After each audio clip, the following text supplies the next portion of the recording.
Mas eu sinto também que de tanto jogo que eu já joguei, hoje em dia eu consigo ter uma leitura do que tá acontecendo, sabe? Sim. Não, Você vai isso se também, calejando, né? Você vai se calejando, isso é verdade. Porque a gente pega, por exemplo, não sei se já apareceu na live do Kami, mas muita gente que achou Final Fantasy XV um sistema difícil. E eu fiquei com aquela cara, eu falei, hoje ele é tão fácil.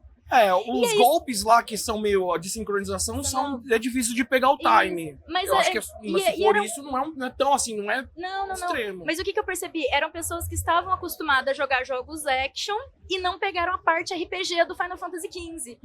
Então não tinha sacada de vamos comprar Ether, vamos comprar Potion, chegou na lojinha, já compra, já faz um balanceamento do dinheiro, o dinheiro acabou muito rápido, ficou gastando a torta direito, porque às vezes jogo action, isso não é um problema, porque ele te limita em recurso de outra forma, né? E aí depois teve que ficar caçando, matando bicho pra centavos de guild, sabe? Pra conseguir fazer as coisas. Eu fiquei assim, nossa, não, realmente, pra gente isso é muito fácil, porque a gente joga RPG há muito tempo, então é o tipo de coisa, quanto mais experiência você tem, mais você saca os esquemas de certos tipos de jogos. E isso vai fazer um diferencial também no como que a gente vai conduzir a nossa própria gameplay. O 15 é um jogo que eu não lembro de muita coisa dele. O sistema de combate em específico, eu lembro de eu ficar voando com o Noctis, que tinha algum botão que você apertava que ele transportava, né? Isso é um flash que eu lembro, mas assim, é um jogo que dos Final Fantasy que eu zerei, acho que é o que eu menos curti. Eu tenho um carinho enorme por ele, mas eu entendo que a batalha é uma desorganização tremenda. Quando entra a Royal Edition, eles melhoram muito. Eles consertaram muita coisa. Que não é o que eu joguei. Eu joguei quando saiu. Exatamente. Você tem jogou um salto a versão enorme. lançamento. Tem um salto muito grande na qualidade de combate. E o coitado do 15 sofreu horrores, né? O Tabata fez o que ele deu conta. Então, tipo assim, entregaram uma receita estragada pra ele e falaram, transforma isso aqui num bolo de casamento. E ele, oi? E ele fez o que ele deu conta. Entendeu? Ficou aquele Frankenstein. Eu sempre falo, ele demorou quanto? 10 anos pra sair? Porque ele era o Versus, 13 né? Versus, eu sempre falo, talvez vai ser exaltado que eu falar, mas se ele tivesse saído no PlayStation 3, ele teria sido um dos melhores RPGs. Foda que ele saiu na época de um The Witcher. Como é que... Aí a galera vai pôr uma régua na situação que vai falar assim, não é tão grande coisa isso aí, né? Aí eu acho que a Square Enix perdeu o time dele. E aí... só foi tragédia, só ladeira abaixo. E aí eu acho que também não só o timing, porque é difícil a gente falar se... Bom, pensando se ele saiu do jeito que ele saiu em 2017, lá atrás, né? Sim, né? Porque eu vejo muita gente, às vezes, com essa nostalgia fantasiosa do que o poderia ter sido. Tipo, saudade do que a gente não viveu. Que era a versão do Nomura. A visão do Nomura. Mas, gente, ninguém sabe o que era a visão do Nomura. E pra aquilo ser uma coisa, tipo... Convenhamos, pra chegar ao ponto de ter sido cancelado, fecha tudo e refaz... Não tava tão maravilhoso quanto a galera sonha que tava. Tinha saído, né? Se tivesse, não tinha tido tanto conflito interno naquela equipe, né? Tanta animosidade. Se bem que por mais amor que a gente tem com a Square Enix, a gente sabe que continua sendo uma montanha-russa desde 1980, né? A gente sabe o quanto é problemático a nossa empresinha que a gente gosta tanto. A gente ama muito, mas como sempre, o problema é o capital aberto. Porque aí você vai ter a pressão dos investidores, dos acionistas, que tem que vender, e aí acaba minando o espaço artístico da coisa. Aí sai um Foam Stars. Sai um Foam Stars, putz, grila. A gente vai falar de Quartman ou a gente... Não, vamos pular o Quartman, por favor. Vamos pular o Quartman. Nossa, você jogou quantas vezes essa bomba? 7. Você conhece o Quartman? Aquele jogo que era pra ter sido interativo em filme, aí ele virou um 3D estranho, todo bugado beaten up? Senhoras e senhores, senhor Eduardo Murakami traz um jogo que senhor BR Caicedo não conhece. Não, ele nem devia conhecer. É bom, ele é péssimo. Olha, ele é muito ruim. Tem muita coisa que eu não conheço, então se quiser continuar trazendo curiosidade, vai ter um monte que eu não conheço. Não, ele era um projeto muito ambicioso de ser um negócio cinemático e tudo mais, e deu tudo errado. Entendi. Porque a ideia é ser um jogo que um cara é mudo, mas aí a gente deixa o jogo sem som. Aí... Ele é mudo, não é surdo, por que tá sem som? Aí você termina a gameplay e fala, não, o modo extra dele é com som agora. E aí, porque aí vai ter um final verdadeiro, e aí você vê que o final verdadeiro só tem mais, tipo, 2 cutscenes, você fala, o que eu fiz da minha vida? Eu tô adorando que aqui, ó, o estresse pós-traumático, Qual ele plataforma tá que é?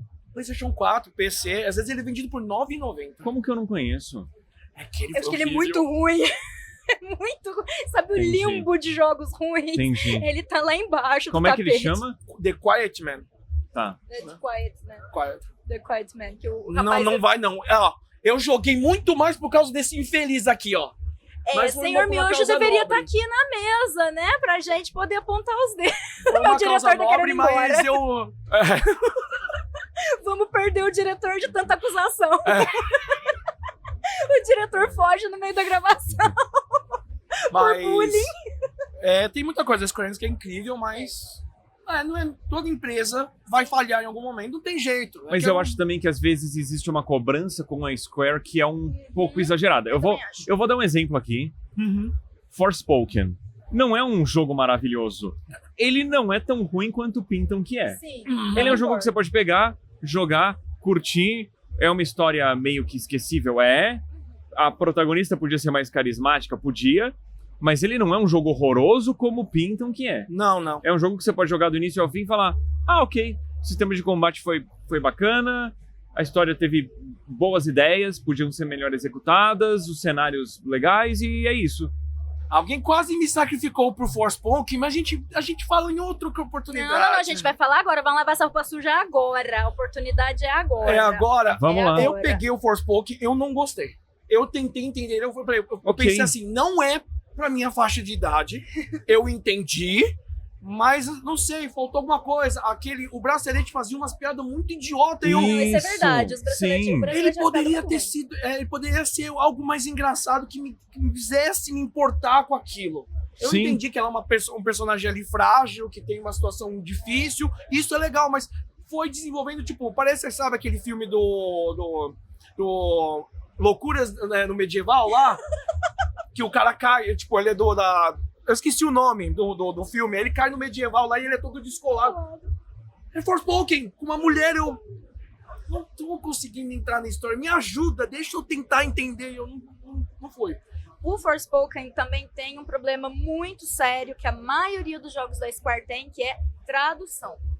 A tradução, a localização dele pro inglês quis colocar uma comédia que é muito ruim, entendeu? E aí eu fiquei também, quando eu vi em inglês, eu falei assim, gente, eu tô na dúvida realmente pra quem que é esse jogo, pra quem que é essa piada?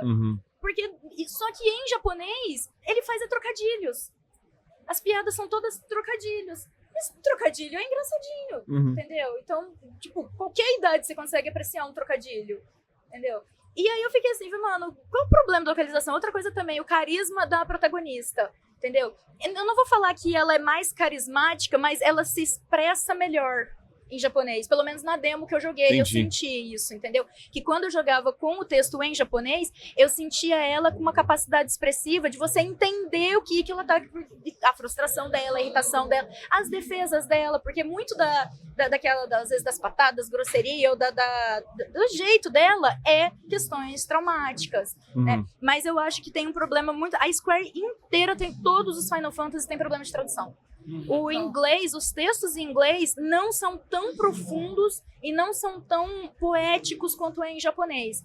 Porque você pega, por exemplo, o 16, eu acho que foi uma das melhores traduções que eles fizeram, porque foi feito meio que concomitante com a escrita da história. Então, Maeda estava escrevendo o capítulo 1, ele estava no meio do capítulo 1, o Codifox já começou a traduzir o capítulo 1. Então, quando o Maeda voltava e revisava alguma coisa, o Codifox voltava e revisava. Quando o Codifox voltava e revisava, ele avisava o Maeda às vezes modificava ou não. Então tem essa lenda de que ele foi escrito em inglês primeiro. Não é verdade. Ele foi traduzido concomitantemente. Que muda por completo, porque você está traduzindo e você está conversando ali na hora com o autor do que ele está pensando. E como que você coloca o texto em inglês. E aí deu uma elevada na tradução muito grande. Mesmo assim, tem problemas em algumas partes. O 16 eu acho muito estranho, porque logo no início, em japonês, existe menção à tatuagem no rosto do Clive e as implicações disso. Essa menção não existe na versão em inglês. Isso é feito futuramente. Então ali, você logo no início, quando você vê o Titan pela primeira vez... Por que essa escolha de localização, entendeu? Por que essa escolha de jogar lá pra frente? O 13 tem um problema muito sério da personalidade do Snow. O Snow é outro cara em japonês. O Snow é um cara muito mais legal em japonês. E ele é um cara humilde em japonês. Em inglês ele vira um babacão, um bobão, babaca. Mas esse problema de localização já tem desde a década de 80. Desde a década de novo. de 80. Final Fantasy 2. Vamos sair um pouco da Square. A Atlus teve problema com o Revelation Persona, que mudaram até cor da paleta do personagem. Então tem muito. Se a gente for agora fazer... Dá pra fazer um capítulo só de localização e problemas, porque tem muita coisa que muda pra tentar agradar, acho que o público aqui, o ocidental, que é diferente, né? Mas aí eu fico me perguntando, quem que é o público americano que eles estão querendo agradar?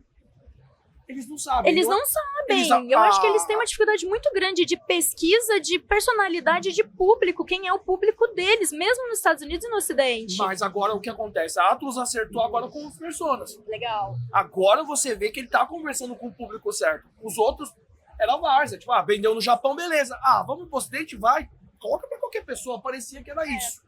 Hoje parece muito mais profissional. Acredito eu, né? Assim, eu tô no meu achismo e na minha teoria, tá? Porque americano tem muito essa mania, né? Quando Náusica do Estúdio Ghibli foi para os Estados Unidos, eles picotaram o filme inteiro para rearranjar as cenas pro protagonista virar o Wesbell e não a Náusica. Porque na cabeça deles, uma protagonista mulher nunca ia conectar com o público americano. E aí o Hayao Miyazaki ficou putaço, ficou tipo assim, anos e anos e anos proibindo qualquer coisa, qualquer filme de ir para os Estados Unidos, estava completamente proibido. Precisou do famigerado Neil Gaiman, né, agora persona não grata, né, precisou do Neil Gaiman fazer todo um trabalho de convencimento dos diretores de não fazer nenhum corte, e aí ele foi pessoalmente no Japão, ele tem amizade, né, com o Hayao Miyazaki, e aí ele convenceu o Hayao Miyazaki porque ele adaptaria o texto, ele ia fazer a adaptação para o texto em inglês do Mononoke Hime, né, e aí ele mandou a famosa carta, né, com a katana, né, escrito 100 cortes. Que se tivesse qualquer corte em Mononoke Hime, a coisa ia ficar feia, né? E aí lançaram Mononoke Hime na íntegra, com a protagonista, né? Mas aí já era um protagonista o Ashitaka, né? E sem cortes, com a adaptação dele, foi um puta de um sucesso. Só que Náusica americano é insuportável, não faz o menor sentido.